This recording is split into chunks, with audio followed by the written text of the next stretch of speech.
old Greek saying, it's better to die like a lion than to be slaughtered like sheep. And especially this one, a terrorist coward. And like I said, the PC crowd really needs to take a listen.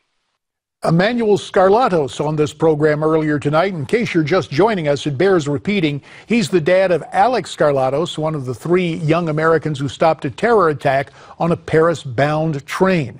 Mr. Scarlatos referenced an old Greek saying, but it also applies to our nation, specifically our national temperament and how we see ourselves heading into next year's election.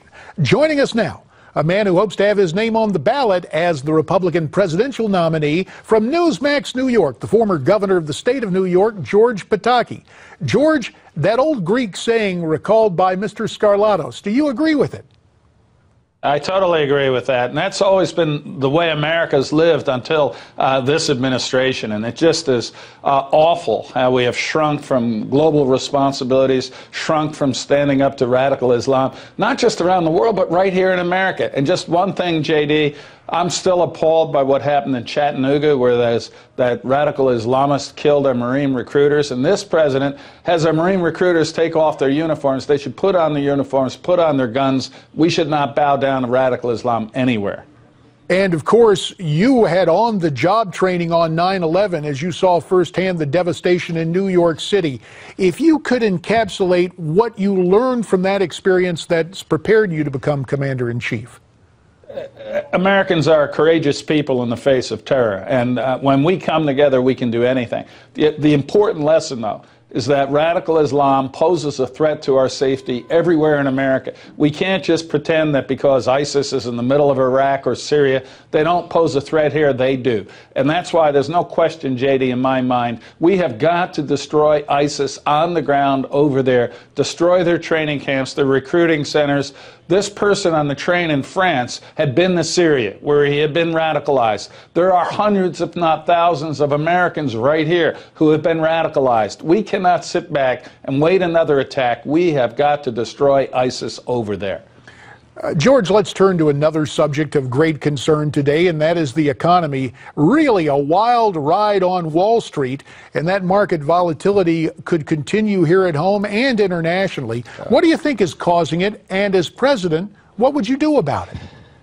Well, first, we've had a hideous economic recovery in America. This is 7 years after the Great Recession, and we still have too many people unemployed, underemployed, working part-time and want to work full-time, or not having a good job with the wages they want. And there is one reason for that, and that is Washington, D.C. We have a tax code that is the worst in the world, and we should throw it out, lower the rates on everyone, particularly small businesses, and get rid of the loopholes that allow the rich to ignore paying their fair share. And we should also undo the regulatory morass that Barack Obama and his Democrats have put on our small businesses and large businesses. Just the last couple of days, now they're going after fracking through regulation. And we need to grow our economy. We need to have American jobs.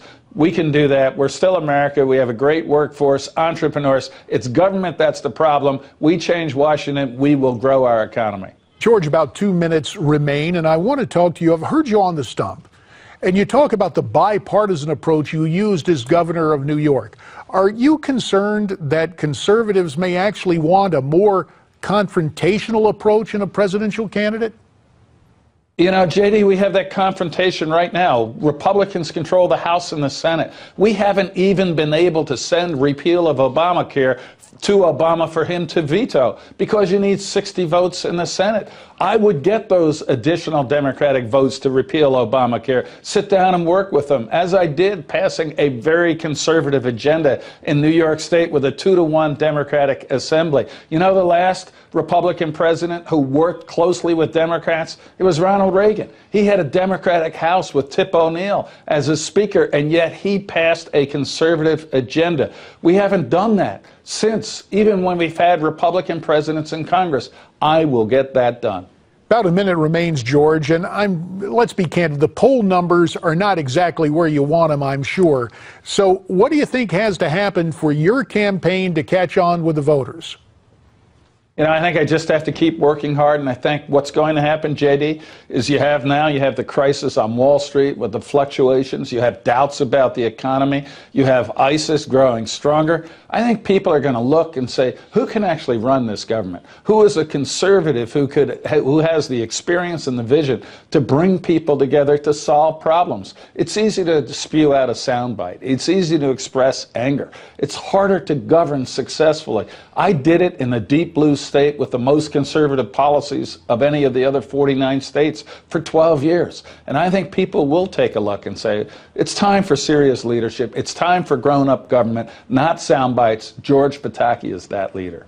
And George Pataki, who spends a lot of time in Iowa and New Hampshire these days, we thank you for spending some time with us tonight on Newsmax Prime from Newsmax, New York. Good luck on the campaign trail, Thank you, sir. Jim. George Pataki there, and we've got more right after this.